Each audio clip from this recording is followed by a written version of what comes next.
So how many times do we end up with the alphabet soup, the acronyms, the whatever?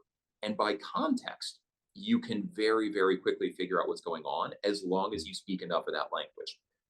And so, how do you allow someone to soak in another community to broadly understand what the language is, and understand not only what the language is, but why someone is worried about that, to make sure that holistically we're kind of covering down on the different issues that could pop up. And so broadly, I think I just argued this is why you need an integrated team.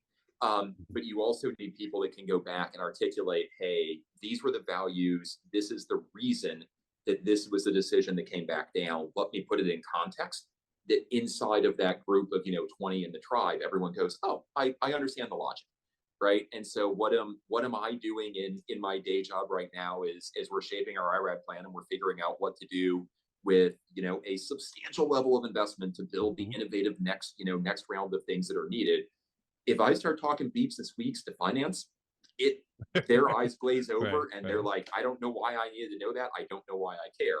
But if I can say this is half the size, it's twice the capability, this is going to be the thing that is actually going to fuel sales in 2 years and therefore Mhm. revenue, they go, oh, I get it. I get Right? that part. Break. If Yeah.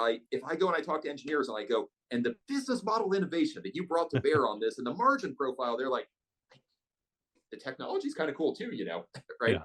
Um, and so how do you but fundamentally, how do you explain in the values of what made the decision happen, and then give the part that everyone really needs to understand? So I in my day job, I spend a lot of time doing that. That hopefully then allows us to go faster. But again, it's that moving at the speed of trust. Okay. Interesting, interesting.